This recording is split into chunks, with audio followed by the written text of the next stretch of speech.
এসে গেছেন দেখছি গল্প শুনতে।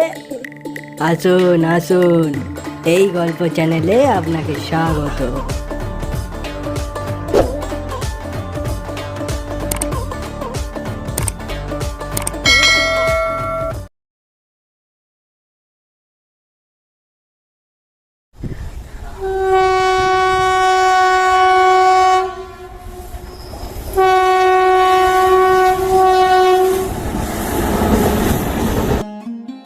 বহুদিন পরে পুরীতে এলাম।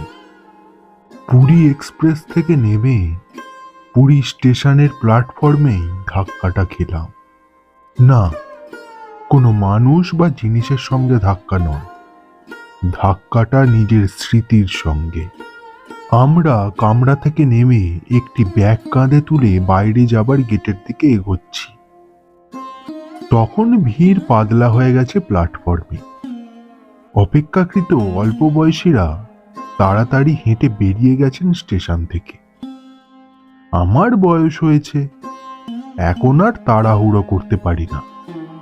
একটা স্ট্রোকও হয়ে গেছে, হাঁটুতেও আর্থারাইটিস। একটু হেঁটেই ক্লান্ত হয়ে গিয়ে পাখার তলাতে একটা চেয়ারে বসলাম জিরিয়ে নেবার জন্য।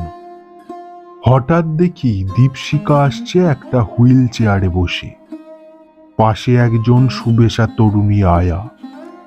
সে এতই বিপলা হয়েছে যে তাকে কয়েকদিন আগে একটা টিভি চ্যানেলের সাক্ষাৎকারে না দেখলে চিনতে পারার কোনো সম্ভাবনাই ছিল না। সেই সাক্ষাৎকারেই শুনেছিলাম যে তার স্বামী বিয়োগ হয়েছে গত বছর। দীপশিকার স্বামীর নাম ছিল অগ্নিভ। খুব বড় লোকের ছেলে, মেধাবী ও সুদর্শন। টাটা কোম্পানির মস্ত বড় ইঞ্জিনিয়ার। বিয়ের পরে দীপশিকা জামশেদপুরেই চলে গিয়েছিল। দীপশিকা আমাদের ছোটবেলার কাকুলিয়া রোডের ডাক সাইডের সুন্দরী মেয়ে ছিল। তার হাজার প্রেমিকের মধ্যে আমিও একজন ছিলাম। সে যেমন রবীন্দ্রসঙ্গীত গাইত, তেমনি নাচত এবং রেডিওতে নিয়মিত অনুষ্ঠান করত। তখন টিভি ছিল না। আমি তখন যাদবপুরে তুলনামূলক সাহিত্য করি, নাটক করতাম, লিটিল ম্যাক করতাম, ডিওয়াইএফ করতাম। ওই বয়সের তরুণেরা প্রায় সকলেই যা করত। দীপশিকার সঙ্গে অভিনয়ও করেছি, দ্বৈত সঙ্গীতও গেয়েছি। বন্ধুরা বলতো দীপশিকা আমাকে পছন্দ করে, আমি তো ওকে করতামই। কিন্তু অনেক মেয়েরাই যেমন এক সময়ে শাড়ি ছেড়ে সালোয়ার কামিজ অথবা জিন্স পরে, তেমনি দীপশিকাও আমাকে ত্যাগ করে সম্পূর্ণ অপরিচিত অত্যন্ত সচ্ছল অগ্নিভকে বাবা মায়ের ইচ্ছাতে বিয়ে করে চলে গিয়েছিল। আমি বিয়ে করিনি, কারণ দীপশিকাকে আমি ভালোবেসেছিলাম। বন্ধুরা বলতো তুমি একটা ইডিয়েট, আজকাল কি লায়লা মজনুর দিন আছে। আমার মেয়ে বন্ধুরাও একই কথা বলতো। তবুও বিয়ে করিনি। বিয়ে করতে সাহস লাগে, আমার সেই সাহস ছিল না। হুইল চেয়ারটাকে আমার চেয়ারের পাশেই একটা পাখার নিচে দাঁড় করালো কুলি, নিজেকে ও দীপশিকাকে হাওয়া খাওয়াবার জন্য। আমি এগিয়ে গিয়ে হুইল চেয়ারটাকে ছুঁয়ে বললাম, কেমন আছো? দীপশিকা চমকে চাইল, আমাকে চিনতে পারল না। তারপর বলল, দেখতেই তো পাচ্ছেন, কিন্তু আপনি। আমি আপনার একজন অনুরাগী। যাদবপুরের দিনগুলো মনে পড়ে? চমকে উঠল আবার দীপশিকা।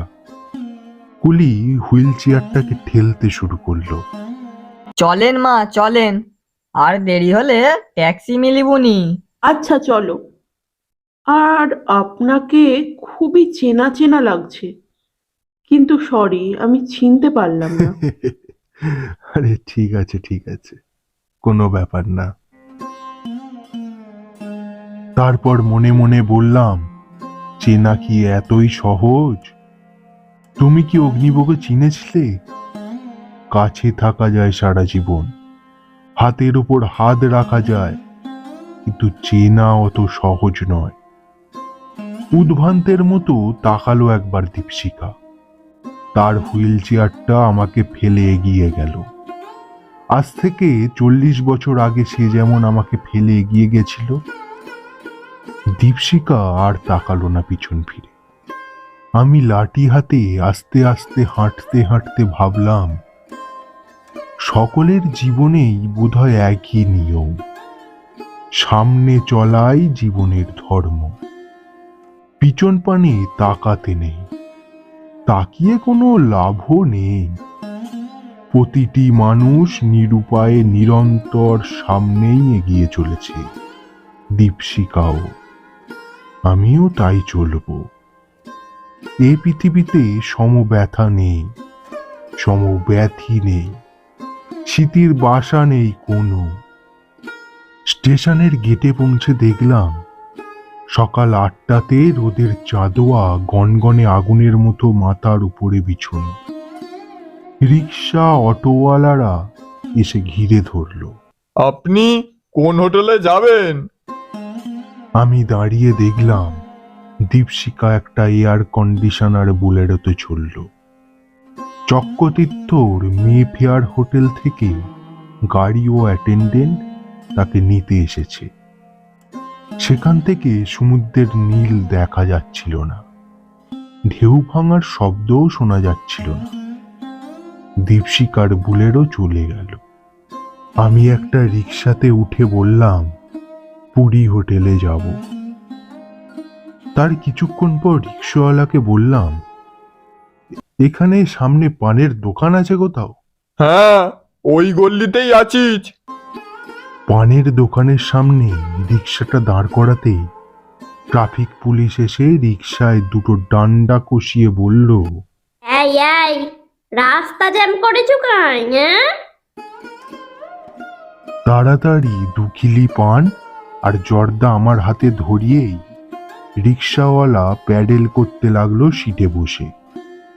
এখানে কলকাতা পাত্তি পাওয়া যায় না। বাংলা পাত্তি একটু চিবোতেই মুখটা জ্বলতে লাগলো। ফেলে দিলাম পানটা। পুরী হোটেলের পাশে যে গল্লি আছিস সেটু মিলিব কলকাতা পাত্তি। মুখটা সকালের মতোই বিস্বাদ হয়ে গেল। দীপশিখা এতক্ষণে কটেজের শাওয়ারের নিচে স্নান করছে হয়তো, নয়তো হোটেলের সেকুরের বেলাভূমিতে লাল নীল ছাতার নিচে পাতা ডেক চেয়ারে বসে কোল্ড ড্রিঙ্কসের গ্লাসের গায়ে চুমুক দিতে দিতে সমুদ্র দেখছে হয়তো। আমার সাইকেল রিক্সা ক্যাঁচড় ক্যাঁচড় করতে করতে পুরী হোটেলের দিকে এগোতে থাকলো। সময় লাগবে। একটু পরেই পথের বাঁদিকে সমুদ্র আর দীর্ঘ বেলাভূমি দেখা যাবে। মন ভালো হয়ে যাবে। লাঠি হাতে খুঁড়িয়ে খুঁড়িয়ে বেলাভূমিতে হেঁটে বেড়াবো আমি। শারীরিক অসুবিধা ছাড়া আমি সব ব্যাপারেই স্বাবলম্বী। আমার কোনো দুঃখ নেই। একমাত্র দুঃখ এই যে দীপশিখা আমাকে চিনতেই পারল না, অথচ সারাটা জীবন আমি ওকে মনে রেখেই গেলাম। যাই হোক, কলকাতা ফিরে কাউকে বলতেই পারবো না যে দীপশিখার সঙ্গে এত বছর বাদে দেখা হয়েছিল, কিন্তু আমাকে চিনতে পর্যন্ত পারেনি সে।